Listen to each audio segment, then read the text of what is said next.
This is Louise Zimmer with another story from our pioneer past.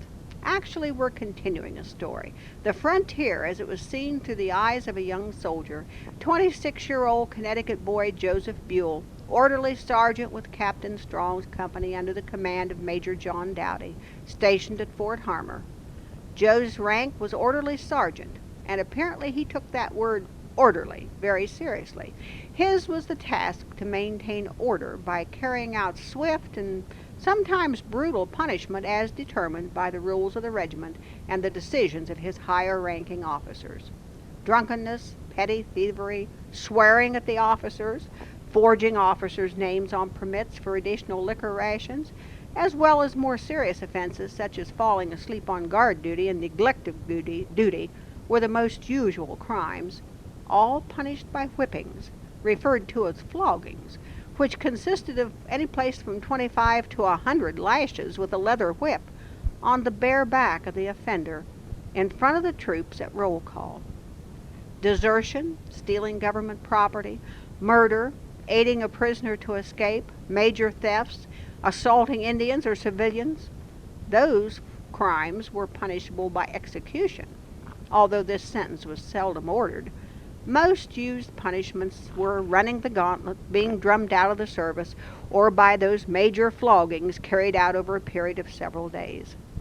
Now, any of these three so-called lesser punishments, by that I mean apparently less than a death sentence, was actually pretty close to death sentences when you stop to think about it. Take running the gauntlet, for example. We usually think about this in connection with Indians, but no, it was done in the military too. The troops line up in 2 rows, much as the Indians would have done, formed a path between them, then armed with whips and clubs, the malefactor, stripped naked, runs as they, often gleefully, what a time to settle old scores, strike the runner. If he falls down, too bad, he might never get up. And even after surviving the run, medical care was non-existent. Besides, he might have to run more than once. Several years later, another frontier journal keeper, Ebenezer Denny, St. Clair's right-hand man, recorded that down at the Miami, deserters were forced to run the gauntlet 14 times. And he added, without a trace of sympathy, "This almost ended their lives." Well, I'll bet it did. Obviously, the man might very well die from his wounds days or even weeks later. Or take being drummed out of the service. Well, if a fellow wanted to desert anyway, you might think he'd like this form of punishment. But if he left voluntarily, by sneaking away, running away, desertion, obviously he would go armed, clothed, and with some means of survival. Not so when he was being expelled or drummed out. There he would be, unarmed, barely clothed, at the mercy of Indians, animals, weather, starvation, miles, miles, miles from anywhere, in the wilderness. As I said, often these punishments were only death sentences in disguise. And seeing that these grim orders were carried out was Joe Buell's responsibility, and most of the time he did a thorough job of it. But on at least one occasion, I read in his journal that he made an exception. The date was August the 15th, 1786, in the dog days of that long, hot summer. Corporal Reed of Captain Strong's company deserted, Joe writes. I had the information within 15 minutes of his departure, but I delayed the time in reporting it to my captain as long as I could, for I did not wish for him to be taken. He was a very good fellow, and the party sent after him returned without any news. Now, I was rather relieved to read that. I had begun to doubt that Joe had any heart at all from all his previous entries. A few days later, his buddy, destined to be his longtime friend and eventually business partner, Levi Bunsell, had another bad experience.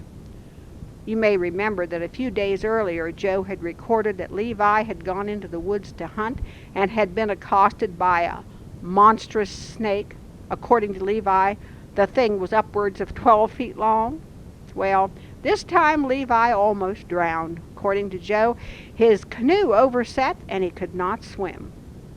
Wouldn't you think swimming would be one of the skills any man on the frontier, especially at a location at the confluence of 2 sizable rivers, would master?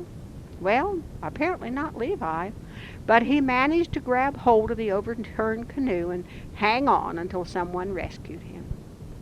In spite of the various perils of frontier life, only 4 deaths are mentioned during that summer. The first came early in May, when Joe recorded, "Ingraham of Captain Hart's company died, which is our first death by sickness."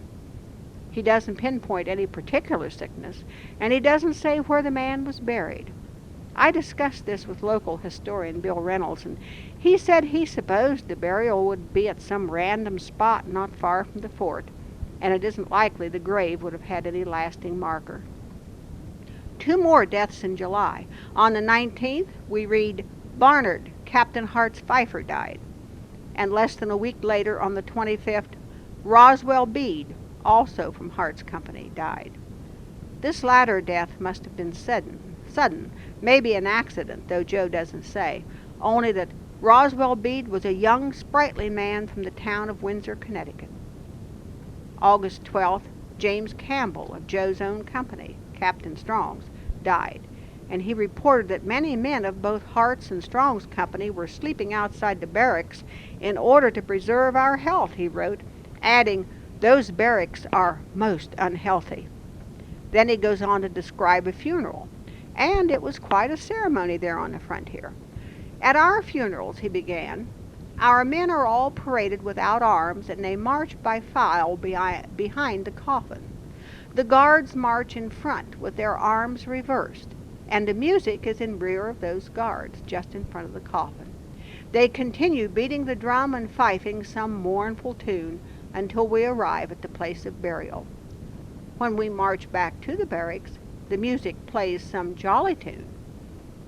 And yet Joe doesn't give any indication of where the burials took place. Up until late July, game had been plentiful, and their gardens were thriving, enough food for everybody. But then, late in the summer, things began to change. The weather was hot and dry. The gardens were just about done for, and suddenly Joe noted that when our men go a-hunting, they return without much success. We are on half ration here. Ensign Kingsbury with a party of men have sent out for Wheeling for provisions. Well, once again, our time is up for today, but please join me again and we'll continue our story of life on the frontier, how it really was, as seen through the eyes of young Joseph Buell, 1786, there in our pioneer past.